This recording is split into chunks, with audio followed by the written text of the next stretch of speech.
Okay, I'm going to get started.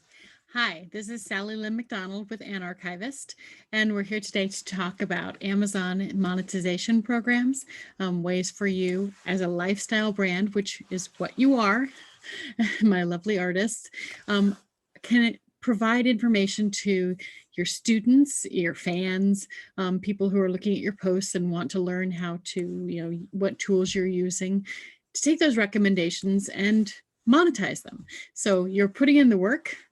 Let's get the benefit out of it. So we're just talking about Amazon today. There are other programs, obviously, but let's get started.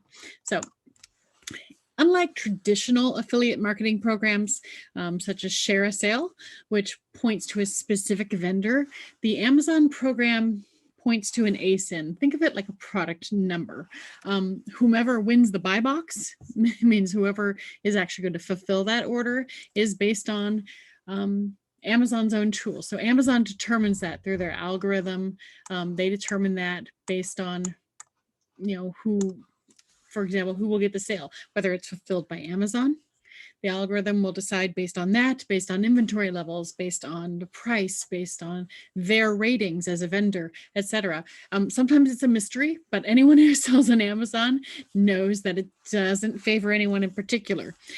So each seller has their opportunity based on their own activities on the platform to win that buy box. So this is especially important when you're working with brands, so they know that whoever is selling their product, whoever is doing the best on the platform is going to win that sale, or whoever has the most in stock, or et cetera, et cetera. Or for example, if you want to only buy something that's on Prime. So these are all important things to know, and will come up later when we're talking about how we're selecting things to actually put our stamp of approval on. Now there's a couple different levels. First, there's the Amazon Associates program. The Associates program doesn't require anything more than having a website that meets their requirements. And so most people start there. And I recommend all of my clients start with an associate's account at the very least. So all it requires is a website that meets their requirements. What does that mean? Well, so that you're not like one of those websites that's just an amalgam of different links for everything. You're actually providing a service, you're selling something, or you're writing original blog content, etc.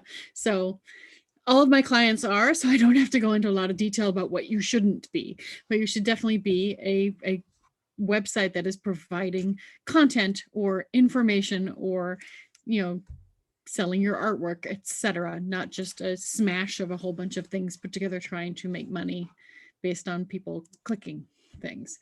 So that, first of all, it's about quality. Second of all, you can then, once you have an associate's account, you can use something called the SiteStripe tool. So I'm going to do a little screen sharing now so you can see what I'm talking about a little more clearly. So give me a moment here, and we will bring up Associates Central. Okay, so this is Associates Central. It shows you, wow, how many Black Friday had some good clicks that day. Whatever, 100 different views that day. All right, so this is Associates Central, and we have some different tools on here. One of them is called SiteStripe. So SiteStripe, it gives this wonderful little tool at the top of your Amazon page. So for example, I'm going to go ahead and pull up an Amazon page. Give me a moment. This is my mouse Olympics for you. Where I jump from page to page to page. Okay, I'm going to open one up. Oh, well, that's mine. Let's just start at Amazon.com in this case. Okay, so here we're at Amazon.com. I am logged in as me. You have to be logged in as the person who has the affiliate account. And then you get this tool up the top. Get this out of the way, called SiteStripe. You see this up here at the top of the screen above the Amazon logo. So what does that mean? It's, for example, if I'm going in here and I'm putting in paint pop. I want to put one of these into my article. Ooh, there's all kinds of different things I can choose.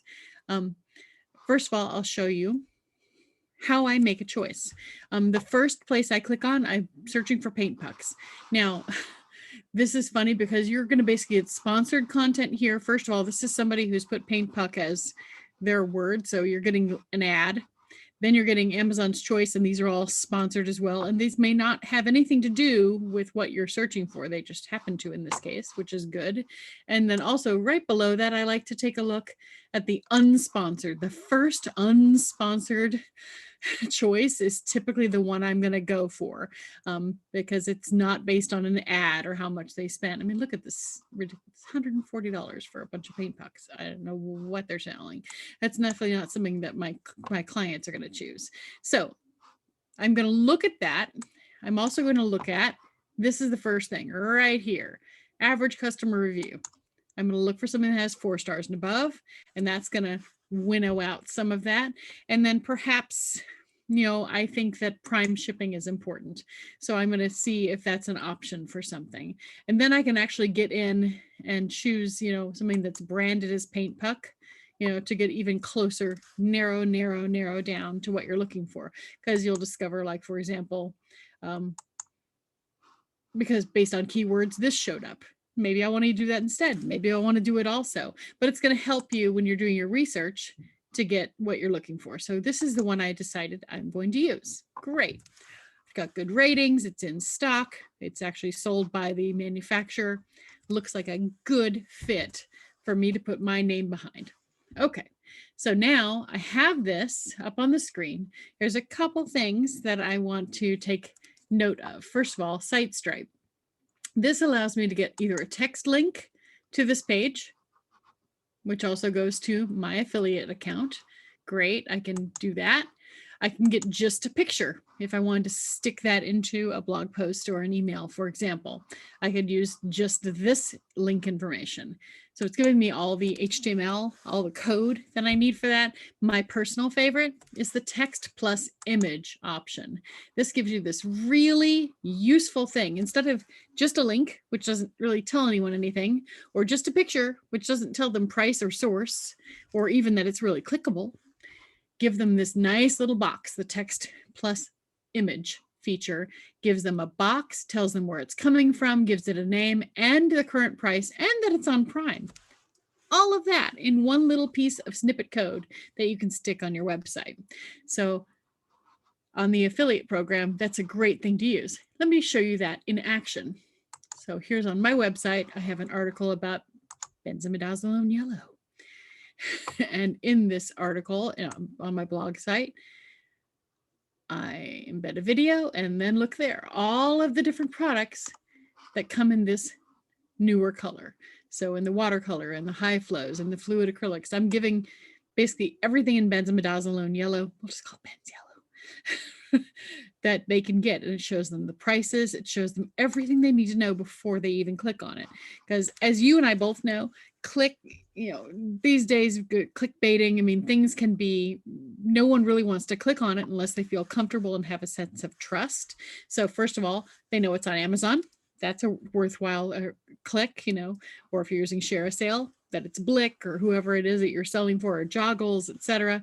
But here it's Amazon. They know where it's coming from. They know what it is. They can see a picture of it, and they see what the current price is, and whether or not it's on Prime as well will show up in those boxes. So a lot of great information before they even clicked on it. And then once they do, it's go ahead and got all my information in there so that the Amazon knows that it came from me. So isn't that great? $14.76 is the current price. Let's go back to the article. $14.46, slightly different price. So these don't update real time. That's interesting. Close, but not quite the same. But I think that's useful. It's, it's not updating this, or maybe it refreshes it every 24 hours. I'm not certain, but it's a pretty good service. So I'm sticking with that. I like that feature because I think it gives a consumer confidence, whether or not it's 30 cents difference in price.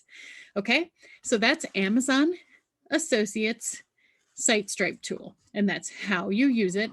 And you can use this in emails, websites, and the last little piece, I'm gonna go up here, grab this again.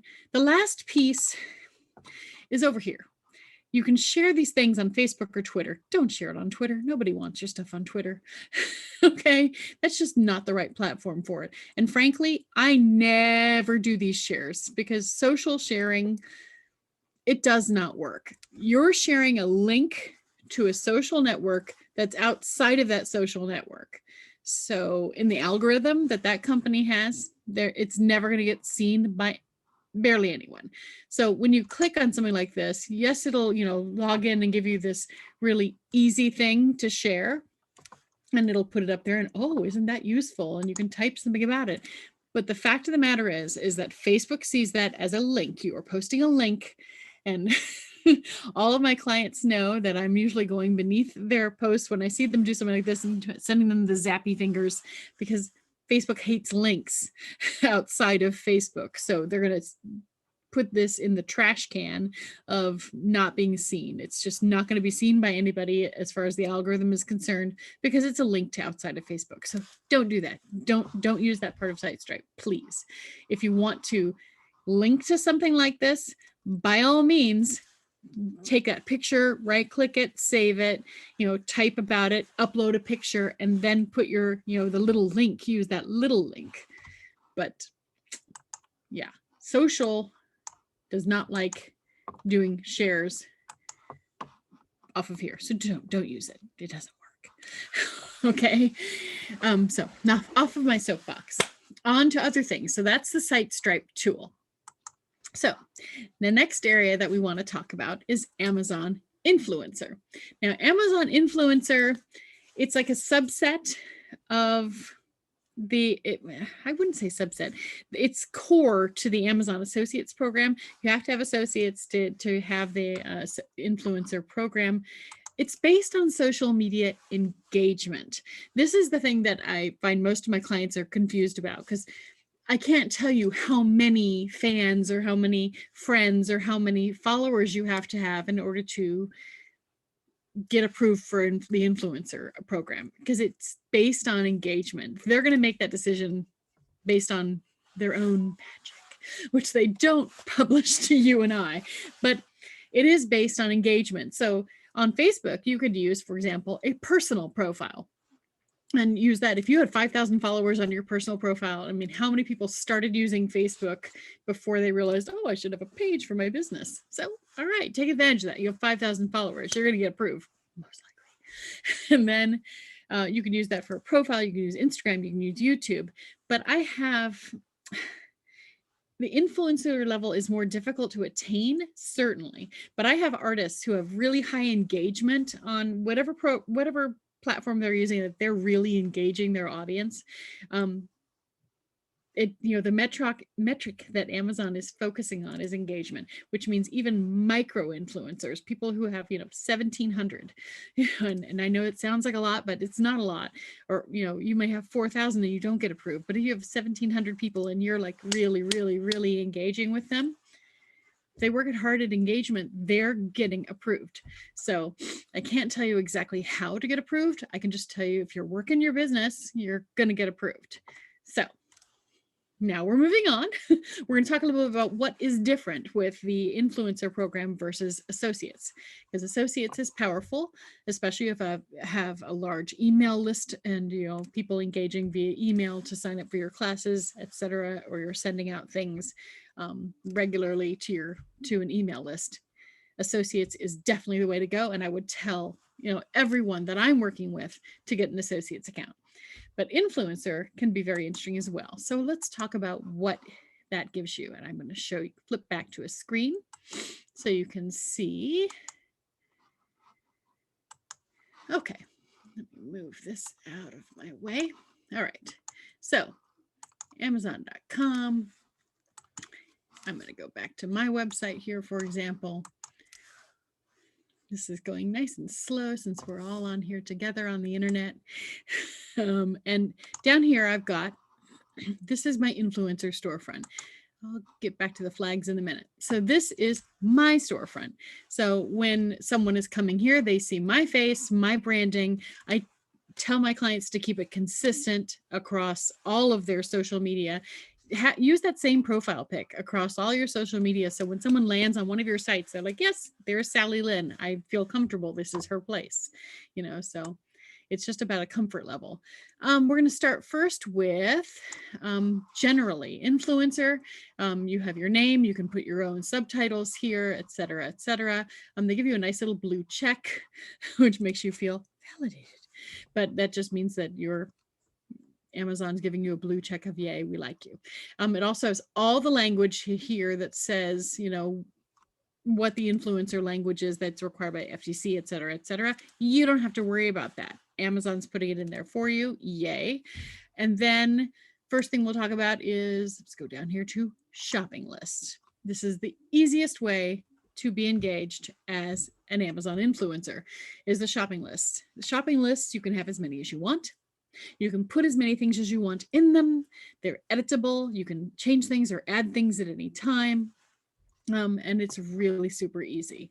So just like I was talking about before, where I look for a 4-star rating and whether or not, it's fulfilled by Amazon and what the brand is, et cetera, I put that in and I choose those things. And so let's go back here.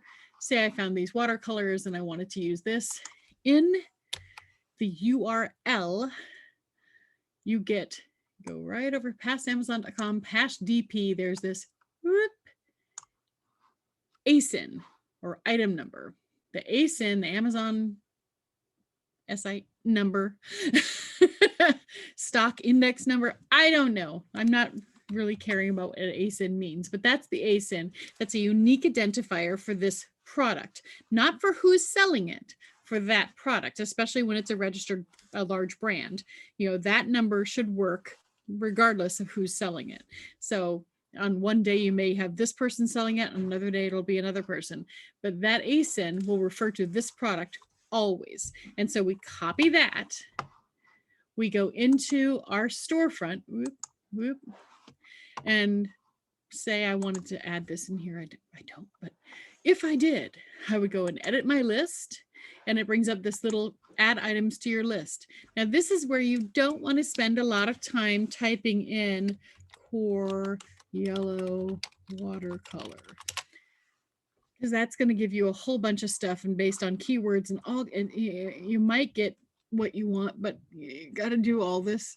It takes too much time. Do your research ahead of time, figure out the best sellers, all the things I talked about before, and then you go up here and you paste in the ASIN, and then you hit search, and then you get, boom, the one that you wanted. There it is. So that's how you add something to your storefront, and there it is. And this is where you can take things. I'm not going to add this to this storefront, but all right, say I just added this. It's a cute little holiday cup that you really want for your artists. Paint water, not paint water. You can put here your own text about what it's about, why it's here, why you like it. So it's just useful text. You have lots of characters. I think you can do 255 characters worth of why you like this thing and why it's on your list. Same thing here. You title this, you put a subtitle, and you can edit these at any time. These are great. And so very useful. You can reorder things at any time. And then let's talk about order. So I'm going to go back to my storefront. All right. And it brings all of these things up. It's so nice. It has my little text here, so you can read what I said about it. Great. See the product, see the price, click on it, and get straight to that product so someone can buy that. I think I need this in my Christmas list. All right, then I'm going to go past this list and back to the storefront to show you one more thing about these storefronts. Going back down to the shopping list. It's last in is first out. So the last list you edited is going to be the first one at the top of the list. So if I had gone in and edited one of these, for example, and I wanted this one to be at the top, I would have to make just a small edit, and I'll show you what that is. I'm going to be a brat. I'm going to edit this. So editing a storefront, got to edit. Say I wanted to move this over here. No, I don't want to move that. Okay, I'm done. Let me go back to my storefront. Now, get rid of the list ID. I like to just see it from this level. Now, the problem is now that list is at the top. I don't want that one at the top. I want the holiday gifts to be at the top. So I'm going to go to this one and do the exact same thing. I can edit the list without adding anything to the list. I can simply reorder something. Okay. And I can move it around and do, move it around any way I want to. I can put it back in order. It doesn't matter. Once I go back to my storefront, that list will now be at the top, even though I just moved something around. So there we go. Now holiday gifts are first again. So that's what I like about the shopping lists, that you can put as many things as you want in them. You can have as many as you want to have, and they're editable. And it's really easy to get what you want where you want it. Just takes a little bit of finagling around. So sort it a bit, and then you can get things in the order that you want. A little bit of planning, but that's it. Okay. That's that. I wish you could just go drag this, but it's not that easy, unfortunately. Okay. Other things. Now, so we've talked about lists. Let's talk about shoppable photos. Shoppable photos are these guys across the bar here. You can, once again, have as many as you want, and 3 or 4 are going to show up based on the size of the screen. I usually only, keep a couple screenfuls of them. They are not editable. You can't edit them, you can't edit the picture, you can't edit the text, and you can't edit the items that are tagged in them without just deleting it and having to recreate it again. So if you're going to use these, plan ahead. And then you have something that you're going to have be pretty evergreen, I think, on here. And we'll talk about how we tie all this together at the end, but I'll just give you an example. Say like this is a watercolor class that I'm teaching. So as a teacher, I can provide a link to my storefront, or I can provide a link directly to this shoppable photo. And then my students will see the photo, which has got some basic information. So it might help sell the class as well. I do give a link that they can copy and paste if they want to find out more about the class. Notice it is not a hot link. They are not going to let me do that. I tried, but you can put all that information in there, and then right below it, here's all of the products. You can only do up to 15. All of the products that I've linked. So I've made my selection about what I think are the most important things for a student to have to be happily in this class. Okay. So it's a great resource and an easy way for your students to get a shopping list that they can boom, boom, boom, get everything they want to get for the class. So that's a shoppable photo. They were initially designed, I believe, in order to sell fashion, like you would have a model wearing an outfit and here's all the things that, hashtag found on Amazon. So there's no reason why you can't use them in this way. And you can also link to them. So I'll give an example. This is on Instagram. Let me just pull up a post. Give me a second here. Mouse Olympics.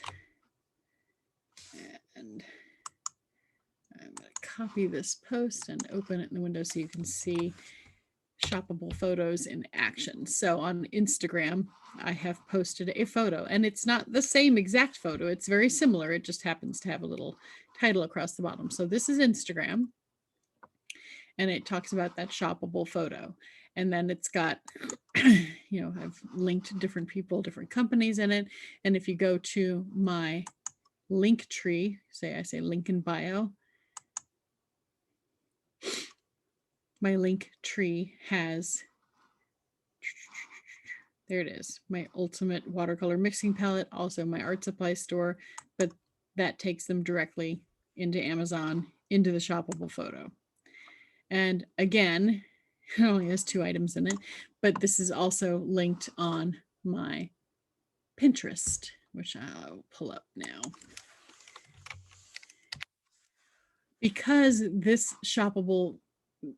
Because I basically wrote a post about this on my website, I'm hoping this isn't too much information, but I'm going to just try to tie all this together for you.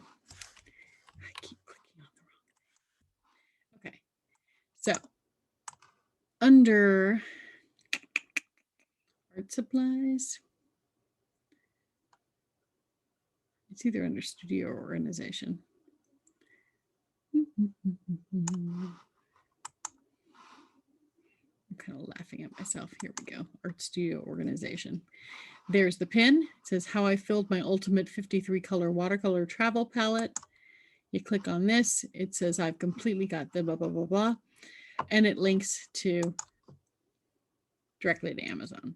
So from Pinterest directly to Amazon to the pinnable, to the photo that's shoppable. Right up here it says view items, which scrolls them down to the two things. That's one way of using shoppable photos on your social media to get some links. 28 impressions, 2 clicks after 1 day. Not bad. All right. So shoppable photos. Next up. There we go. So we've talked about shoppable photos. They are not editable. I cannot change the title. I cannot change anything about the picture. I cannot, I cannot do anything to edit the products once they're on there. If I want to do that, I literally have to delete it and recreate it. So it just takes some pre-planning on your part. All right, so that's shoppable photos. The next piece, which is a very new addition, is shoppable videos. Shoppable videos are different than what you might expect in that with videos, the videos need to be uploaded to Amazon's network and it has to meet their requirements. And this is the most important thing. With Amazon, it has to meet their requirements. So you cannot, just as with anything else, like I always talk about, you've got to tighten things up for the platform that you're putting it on. So you can't just take something they use on Instagram and put it on Facebook, for example, and leave a bunch of hashtags there. No, why is it there? It's just garbage on that platform. So it doesn't make any sense. So what I want you to do is take a video and get rid of the whole subscribe to my channel and all the pre-roll and post-roll that says subscribe here, like, comment, whatever. Don't have any of that on there because Amazon will not approve the content if that is there. They will just tell you, nope, just try again. And you've wasted 2 or 3 days or however long the current turnaround time is to get your videos approved. I will tell you, once you get smart and start tightening up those videos so they can have the little pre-roll that is your branding, of course, but no post-roll, no pre-roll that says subscribe to my channel, like, comment, or go to my website and puts a website across it. Nothing like that. Just good content. And then once you've got that done, I'll pull up this one. This was actually, I don't think it's great content, but it was something that I did as a Zoom class. So I put my, let me get rid of the sound. So I put my pre-roll on it to just put a title. So it was interesting to watch.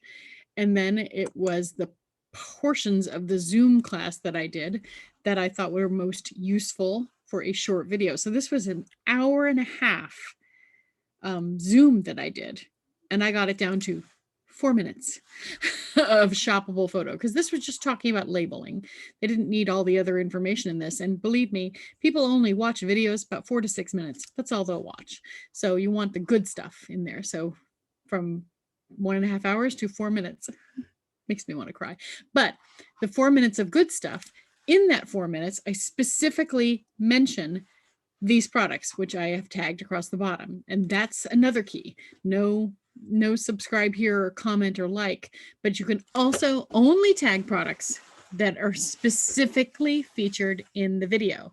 So in this video, I'm talking about all the different colors and how to mix them with other things and blah, blah, blah. And so that's why I'm able to tag all of these things in the video.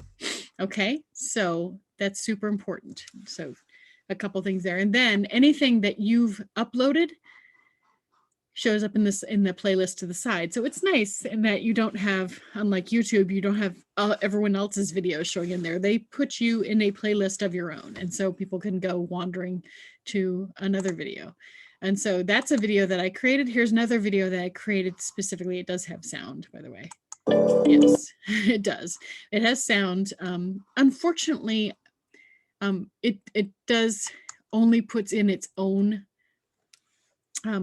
subtitles, so I haven't seen it.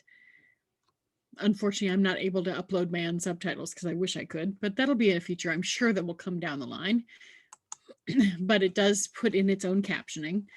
So here's all the stuff you put in your video. And once again, this is something that I just kind of got down to the good stuff. And then as I watched the video, I made a specific note of what colors I used. And I actually had put them in my and little titles across the screen whenever I pulled something up. So that was very helpful. And then those things I put in and tagged those products. And this is the important thing I'd like to mention about tagging products for a video. You can only tag up to 10. That's as many products as you can put in a video. Have to be specifically mentioned in the video or thereabouts. And you want to put them in least important to most important order. So first in will be last out in this case, or sorry, first in will be, yeah, the last one.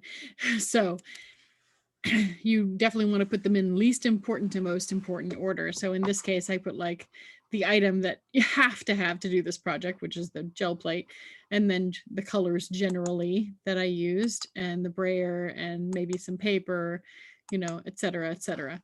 So that's how they go in here. And again, you cannot edit it after you've put it in. So, but they're great because within 2 to 3 days after submitting these videos, they're approved as long as you've done all the rules, and then they're here and they're evergreen, and that their video platform is really good as far as the quality. So I've had no problem at all with that. So these are 2 original content that I created. Now, as a Golden Artist educator, I spoke directly to the head of that program and said, hey, can I use your content for this? And they're like, yes, because you're a GAEP, you can. So I took this content, you know, and basically put this up here, which was just about mixing this color, for example. And so beautifully, you know, produced content by the manufacturer. Okay. And then in this video, which has sound also. Quin magenta is in this video, they specifically mentioned these colors. So I tagged these colors and a couple sets because they mentioned them. So again, it's just a way of me bringing to the forefront something that the manufacturer of this product, which I love, uses, and they've created beautiful content, and then using that content and tagging products, which benefits everybody, including me, for bringing it to the attention of my students. All right, so this is just another thing that you can do. So understanding how video works. And so when it comes to the storefront, you've got your header, you know, this section talks about who you are, yada, yada, yada. Oh, very important. If you're tying your ID, which is your ID as an Amazon person who buys things yourself, which I have no problem doing that, just know that under here, you will have a profile now on Amazon, which you can, by the way, go ahead and put all your information on, and, you know, ooh, who you follow, hi guys. And you can see all the different reviews and helpful votes, you know, things that you can see, but they will see your community activity. So if someone has subscribed to you and someone can follow you, which is really fun, you can like send them a thing and people can follow you on here, and this links to your storefront, yada, yada, yada. On your profile on Amazon, you also have, you know, your information here, your website, and then all of your social media that you want to put on here, okay? And so then it also has things for you to create stuff, but besides all the shopping stuff and things that are private that other people can't see, they can see your reviews. So your community activity, it just showed the 2 things that I added to my list. It also showed that I moved stuff around, which I find is hilarious. But so it shows everything on here, but if you've like written a really nasty review, it will show there too. So be nice. Sorry, but that's the truth. I like to show everyone all the different ins and outs of this. Okay, so your personal profile up at the top, your shoppable photos are next, not editable. Your videos are next, not editable. You can delete them, but you can't edit them.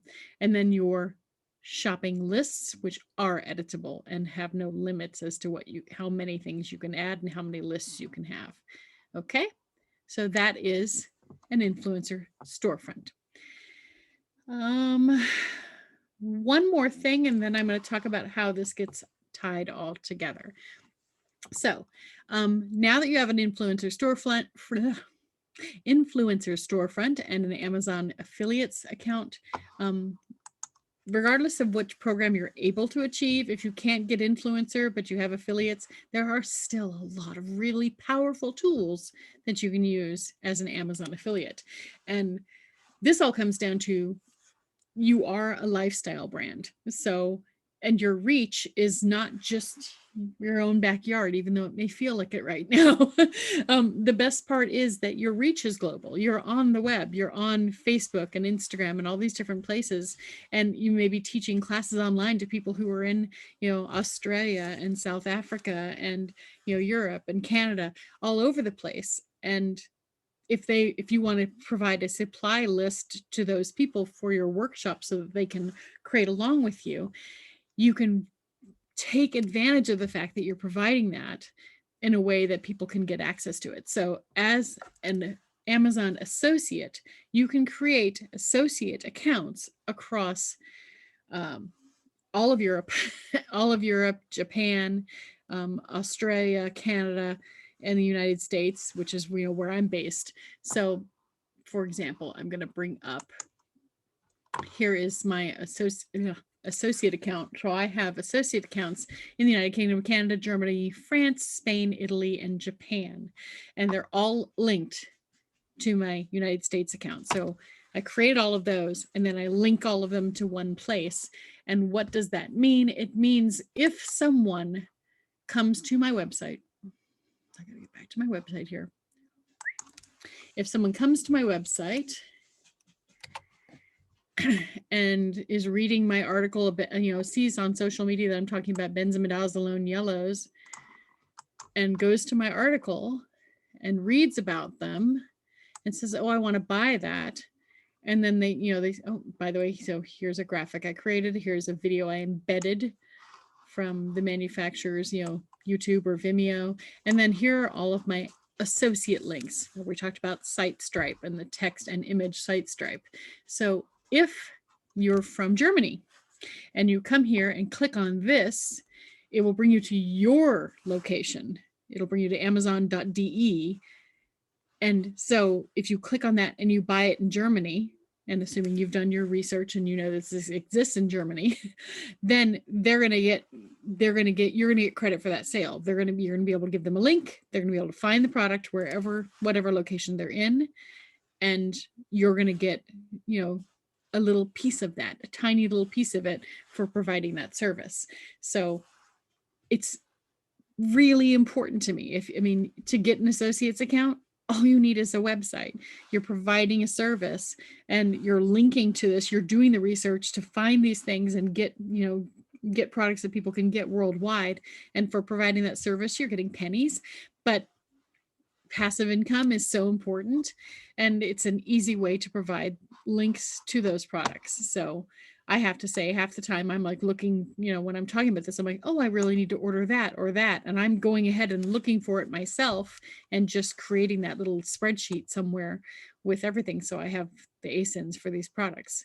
So I can not only put them in my influencer store, but I can post about them on my blog or put them in a newsletter, email, etc. But now my website is doing a lot more, so many people, if someone in Germany is reading my website, they can, do Google Translate to get it to their language, but they can click on that link and it brings them to their locale on Amazon to find the product.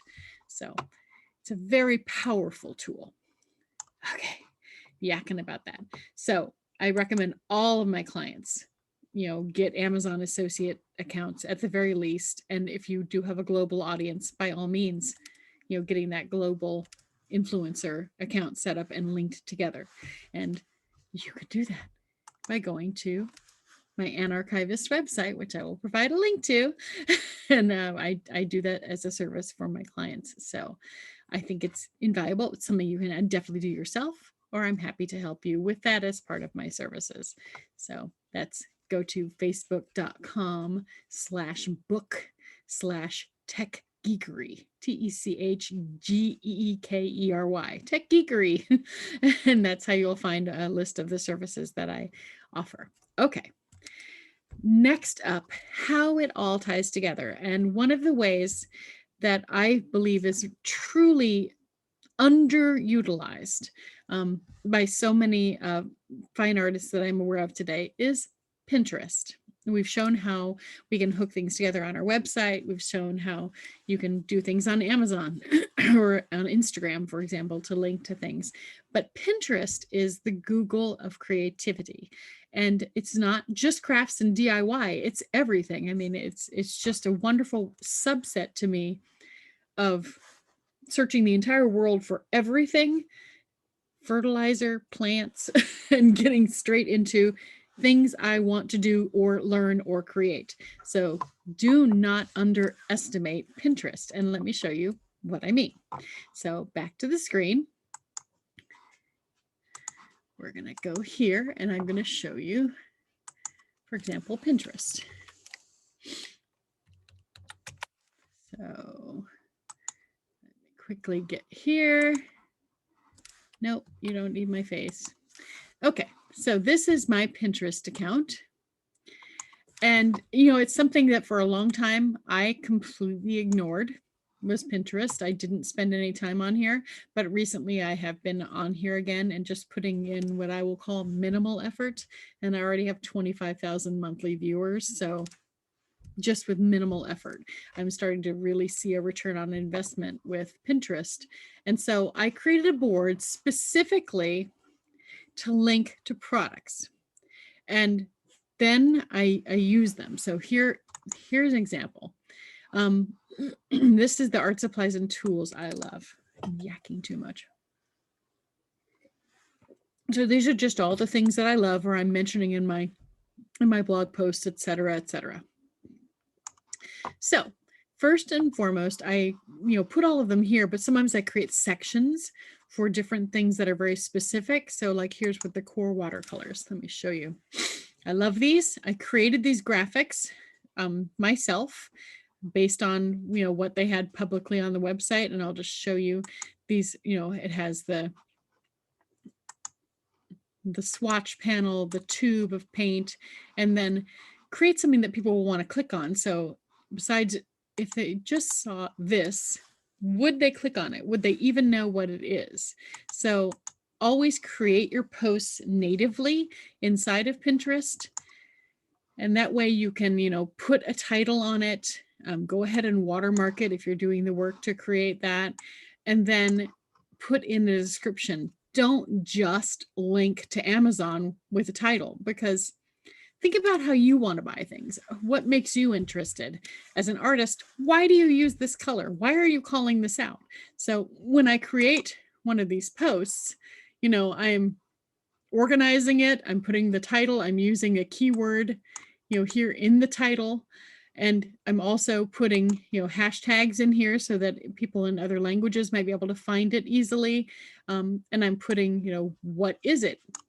Direct from the manufacturer's website. And then I'm putting in a description of why I use it, why I like it, why they might like it. Okay. So, and then down here is the Amazon link, which includes the URL, the ASIN right there, starting with the B, and then my referrer code. So I'm getting credit for that if they click on it. Okay. Now, how do I use that then? Because, that's a post. Yes, that's out there in the Pinterest feed, but then I take it one step further. The one step further is I'm not personally selling that. That's on Amazon. So it's not like a rich pin, which is, what something for sale on my website would be. But as a business on Pinterest, because you are a business, you are an influencer, as a, you're a lifestyle brand, as a business, I'm going to then write a post, say on my website, for example, about different products. And so I'll go just to this. Here's a good example. So I wrote this post on my website about these little watchmaker tins that I had found. I was like, oh, I could use these as a palette. This is great. Here's the colors I used. And so I wrote about that post on my website. I'll go there. So the Pinterest pin goes to my website, which yay, brings traffic to my website from Pinterest. And Pinterest is all about sending people outside of Pinterest and having them come back and do things and interact with it. So Pinterest actually gives you some juice in their feed. So I have a nice article. They can, read about what I did, how I organized them, what colors I use. So I'm giving some valuable information.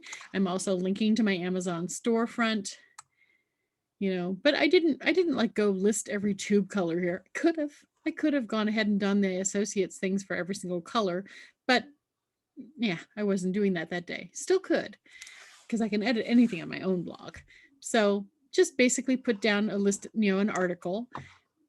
And in that pin, I'm going to go back to the feed. Here's a hint and tip for you. A lot of people talk about doing pins like, you know, 3:2 ratio with that. I do, when I am going to tag products for a pin, I do the pins in a square format. And that is because once you tag products in the pin, and the only reason you can tag products is if the article is on your website, which you own, which you've claimed on Pinterest, that'll allow you to tag products. And I can only tag products because I have created those pins for those products as well. I can't just go get someone else's work. I've got to tag my pins. So I've got my article tagged to my website, and then I can tag any products I want to. And I would put, once again, your favorites are the ones that you put in there so people can see them. So when they click on this link, not only can they go to my thing to find stuff, but right up here, there's a tag which says, here's some products.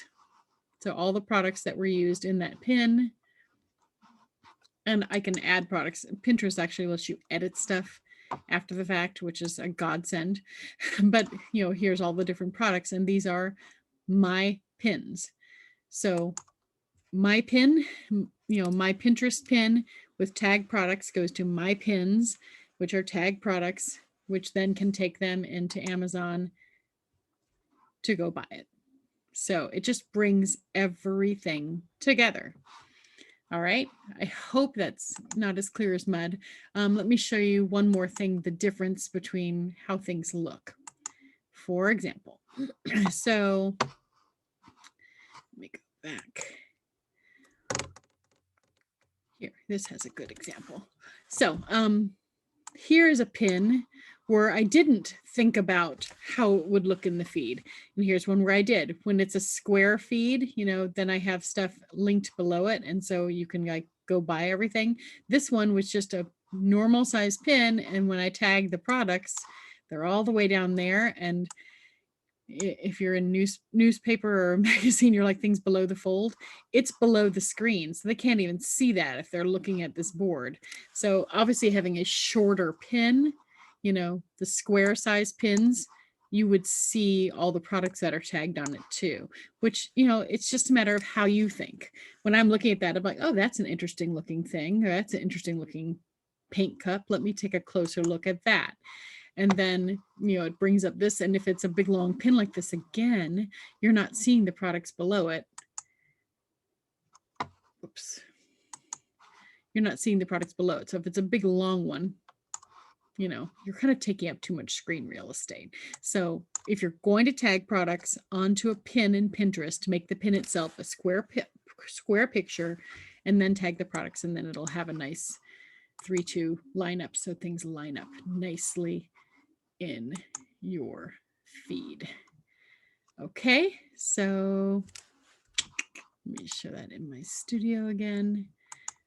So you'll see some lined up here. So see how the difference between this one, which is a square with the products across it, and this one, which was not a square, and everything's so low. And here's another square one that just goes straight to Amazon because I don't own Amazon. Shucks.